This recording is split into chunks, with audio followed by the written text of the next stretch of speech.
बारिश हुई 7 दिन तक। अब प्रमाण शंका है ना, 7 दिन तक बारिश हुई, मूसलाधार बारिश हुई, वो जल कहाँ गया? प्रमाण मुझे ये मिला, भगवान कन्हैया ने गोवर्धन को इतना गर्म कर दिया जैसे तवा होता है, रोटी करने वाला गर्म होता, बूंद पड़ती भाप बन के ऊपर उड़ जाती है।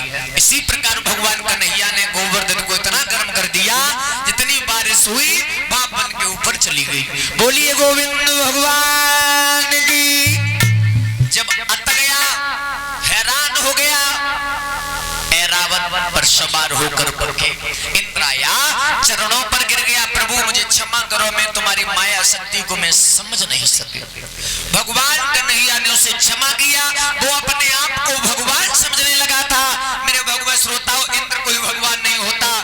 100 मेघ यज्ञ अगर पूरे जो मानव कर लेता है उसे इंद्र की पदवी मिलती है, इंद्र भगवान नहीं है।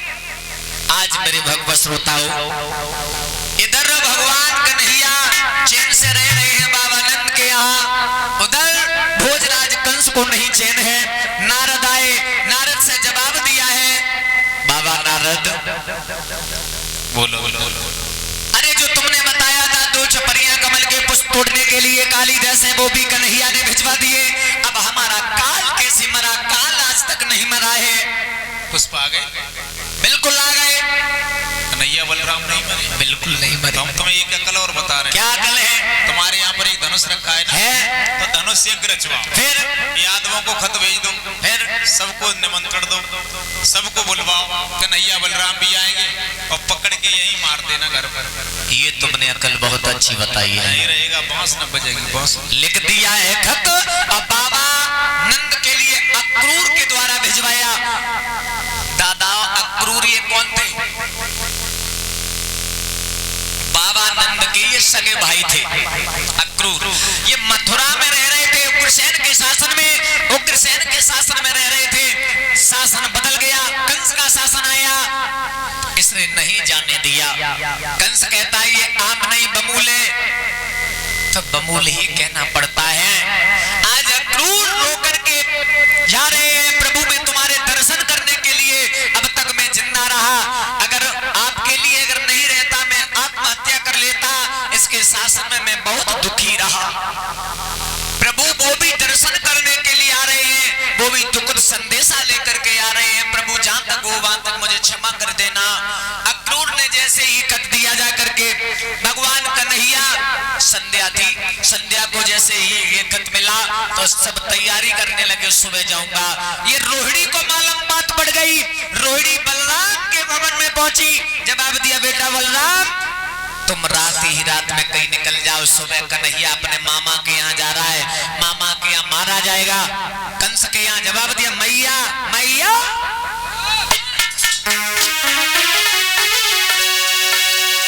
कि हम झुकी इसी कदर झुके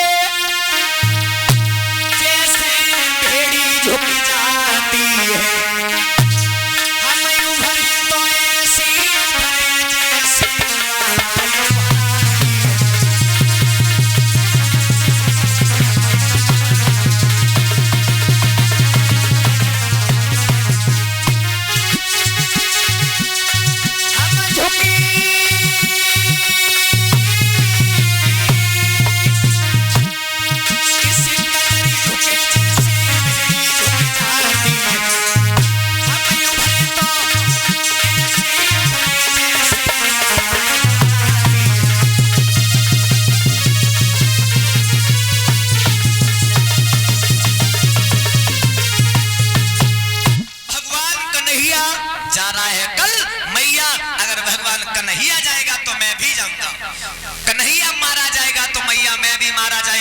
मैया तुझे ये पता नहीं है हम में और कन्हैया में ताकत कितनी है? मथुरा की ईंट बजा करके मां लौटेंगे, याद रखना।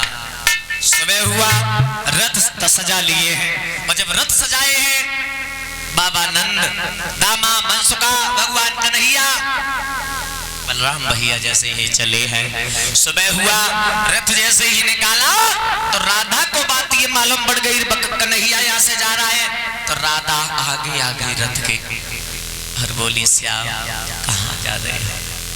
मथुरा जा रहे हैं। मामा क्या घूम? तुमने तो बताया भी नहीं है। परसों आ जाएंगे। आ जाओगे? आ जाएंगे, मामा के जा रहे हैं, 2-4 दिन भी लग सकते हैं। आ जाएंगे। लौट आओगे तो? एक गालनी बोली कन्हैया काले हैं, ये काले दिल वाले भी हैं, ऊपर से भी काले अंदर से भी काले हैं, ये कभी नहीं आएंगे। राधा को मालूम पड़ गई तो राधा रो करके बोली है श्याम। अरे रोई गई राधा सुकुमारी, कोई पकड़े श्याम हाथ।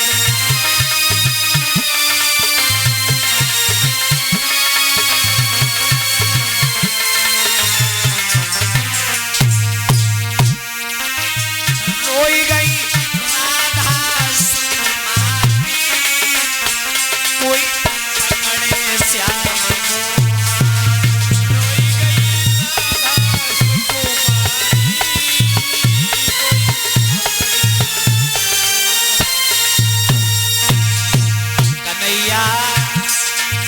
बोला बोला कछुवनवारी, बोला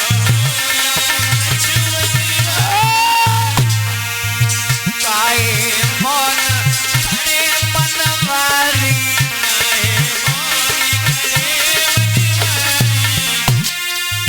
पूछे तुमसे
भगवान कन्हैया ने समझाया मैं लौट आएंगे, 2-3 दिन लग जाएंगे, नहीं तो मैं लौटा, जल्दी लौट आएंगे। राधा को समझाया। भगवान कन्हैया जैसे ही आगे बढ़ी है, भगवान जब आगे बढ़े हैं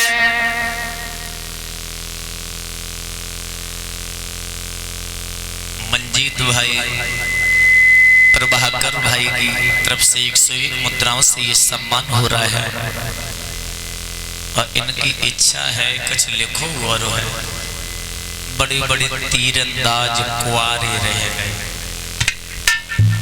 ये तो बात सही बात है। देखो